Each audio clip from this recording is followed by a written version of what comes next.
everybody, this is Ripples in Wales back for another video. I hope you're all doing well and having a great day wherever you are in the world and whatever you're doing. Happy Thursday. We're on the 30th of November today, the last day of November. I wonder what could occur in the crypto space. It's quite an important numerological date, the 11th, 23, 1123, if you get my drift. So I'll be very interested to see if anything comes out of note today, significant. We're still kind of early in the day as opposed to the American time, Pacific Eastern time. But yeah, we're mostly through the day where I live. Anyway, let's jump in. This is my Twitter handle at Ripples in Wales. Come and say hi on here. Anyway, straight into the meat and bones. Right, Uphold this morning received emails from them regarding the new FCA rules in the UK that you have to answer a questionnaire for, which are very, very disappointing. So Uphold has been kind of the bastion of, I would call it, support for the XRP community. Not so much in the UK, I'd say mostly in the Americas, because the legislation that the SEC threw at Ripple really constituted most of the American people, as opposed to the British. But nonetheless, they stood up and they held the doors of liquidity open for the XRP community, and they should be commended for that. However, in the UK, the tone is changing, and I'm going to bring you into this now. So, in the emails that I was sent by Uphold, and everyone will receive these as a UK account holder in Uphold, I put, well, Uphold, this is disappointing. The new FCA rules require you to answer a new questionnaire. It will categorise you into 3 types of investor. And this is the interesting thing. You're going to be forced to fill in a questionnaire. Okay? And, we've had this thing before with questionnaires and things like this, but I've seen further and further real shitty attitude from Uphold. They want to know where you are sending all your assets now. They want to know where they're going. They want KYC. They want everything, okay? They want, I generally don't ever send my crypto assets from Uphold to any cold storage device anymore, because what they're looking for is they're looking to tag your cold water storage devices. I tell my friends and close quarter connections that if they're going to, buy crypto on Uphold, then you may as well leave it there in their vaults and sell it on there. Don't infect the connections between your cold storage devices and this company. And I'll tell you why. As much as I like them and their usefulness as a tool for liquidity, just remember that's all they are. They're not your friend. They're not they're not there to help you. They're there to make money from you. They're a business, and they're looking like they've bent their knee big style with this one. So in the UK, you're going to have to fill in a questionnaire. That questionnaire is going to self-categorise you into three areas, right? This is what those 3 areas look like. The 3 types of investor in the UK, assuming you fall into one of these categories, and if you pass the crypto risk assessment questionnaire, your access to Uphold's products and services will not be impacted. That's if, okay? So that's if you pass the crypto risk assessment questionnaire, and if you sit in one of these 3 types of UK investor. Number 1, the restricted investor. Now, think of the terminology. This is the same bullshit that all these companies have used against people for the past, is it 50, 100 years? Which is the accredited investor bullshit, where early rich people got access to IPOs, ICOs, under the radar, so that the average person couldn't get wealthy. Okay, this is exactly the same as that. It's no different. Look at these categories. The restricted investor. This category is expected to apply to the majority of UK customers, i.e. me and you. I.e. those who haven't invested more than 10% of their net worth in high-risk investments and nor plan to do so in the next 12 months. Okay? But even if you had invested over 10% of your assets, guess what? You're not in the next category. High net worth investor. Let's change the categorizations. The first one is poor, the average poor person. The second is reasonably wealthy. Okay, and that's high net worth investor with customers with an annual income of 100k to 250k of assets. So they only give a shit about you if you've got decent wealth categories. Now, I know a lot of people in this category. However, I know an enormous amount more than are not. Okay? And then we've got certified sophisticated investor. Listen to the terminology they use. It's so fucking elitist. Pardon my French. This letter's infuriated me, so much so that I won't be using their platform much anymore. Customers certified within the last 3 years by an authorised firm confirming they understand the risks involved in crypto investing. It's none of their business. It's your money. It's my money. We will do as we wish with it. If I'm going to take the risk, I'll take the risk. What this gives me an indication as to what they're doing is that they're going to make it very, very difficult for the average person to get crypto. And I think what's going to precede this is the massive regulatory crackdown. They're all doing this because we know what's coming, stablecoin regs, and the cleanup of the crypto space. And what does that mean? It means that we're going to see a massive, massive come down to earth in the crypto asset space. Why? Because they're going to regulate the arse out of it. Okay, and what does that mean? It means prices are probably going to dunk. Okay, and then they'll just say, the likes of these Uphold and Co, they'll turn around and say, we told you so, we knew it'd be a bad investment for you, it's a bad idea, because they know the average person's into their neck in Ethereum ICO tokens, and I'm not bashing Ethereum ICO, but that's a real turn of events. And guess what? This is interesting. So if you're a new UK crypto asset investor, there's a 24-hour cooling off period now, during which time such customers will be able to buy or trade crypto assets. What if I'm prevented from doing that? This is bonkers. So can my answers affect my ability to have an Uphold account? Yes. So if you mistakenly fill in and you're an existing UK user of Uphold, and you fill in your questionnaire and it's not to their taste, if you get a wrong answer or anything, so it can affect your Uphold account. And what does that mean? Well, from January the 8th, 2024, if you do not fall into one of the 3 categories defined in the self-categorization questionnaire, we'll be unable to offer you an Uphold account. Wow, I haven't seen anything quite like that before. From January 8th, 2024, if your answers to the crypto risk assessment questionnaire demonstrate a lack of understanding of the risks involved in crypto asset trading assets, we'll be unable to offer you an Uphold account. If you're unable to answer either the questionnaire, we'll be unable to offer you an Uphold account. So you either answer it or they'll cut your account, and if you answer it and it's wrong, they'll cut your account. Oh, and you're going to self-categorize yourself into poor, really wealthy, or sophisticated accredited investor. You choose which one it's going to be. So basically, you have to lie. Okay, that's what you'll have to do.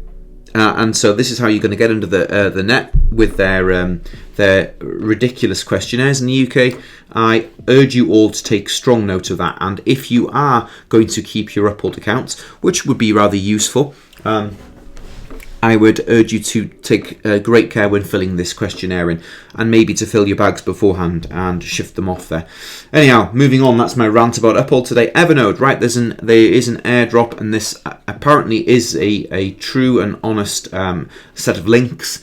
They've pinned, and be very, very careful, it's at Evernode XRPL. This is an airdrop, and it's I think it's a layer 2 on the XRPL, it's a smart contract platform.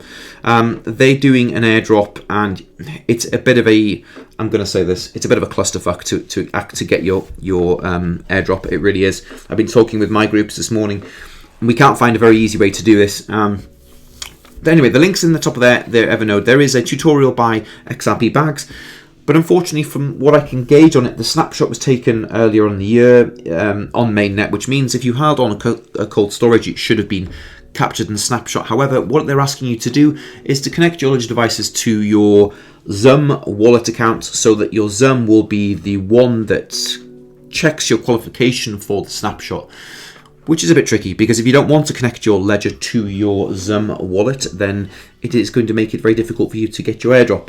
I've yet to qualify this, and I'm going to get some smart guys on it to just check over the details, but that's your links there. It's the top one here, so the bottom one here is XRP holder airdrop. Click this link, follow it through, it'll take you to a page where you have to read this, follow some tutorials, please be very, very careful with it. But this is a layer 2 smart contract platform on the XRPL. It's like horizontal scaling on the XRPL, and enables you to an airdrop. But do your research, please do not put yourselves in any risk of losing your bags. Anyway, moving on. At Truth Labs, at Boring Sleuth, Truth Labs. According to LinkedIn, these are the profiles associated with the creation of Tether. They work for Prometheum.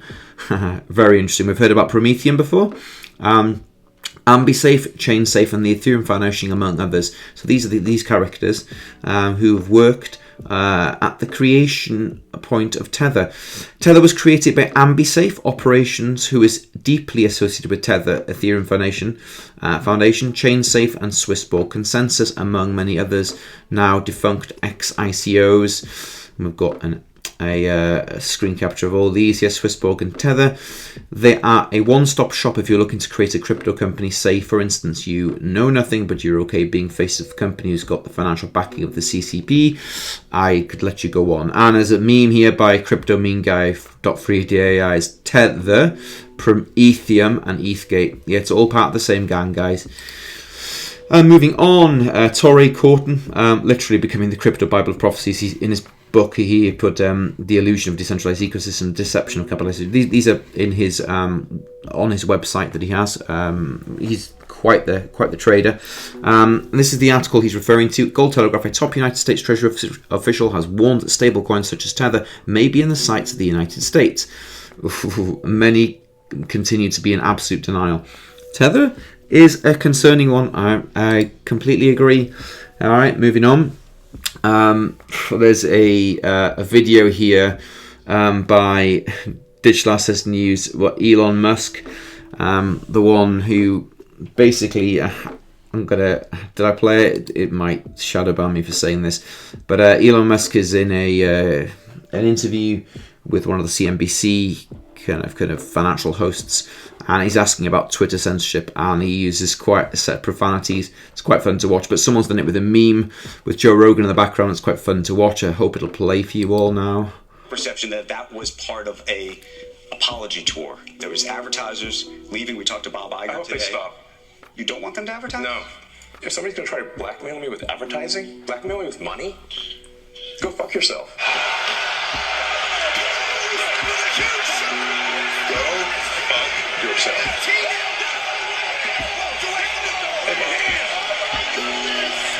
Pretty wild. Okay, Elon speaking his truth.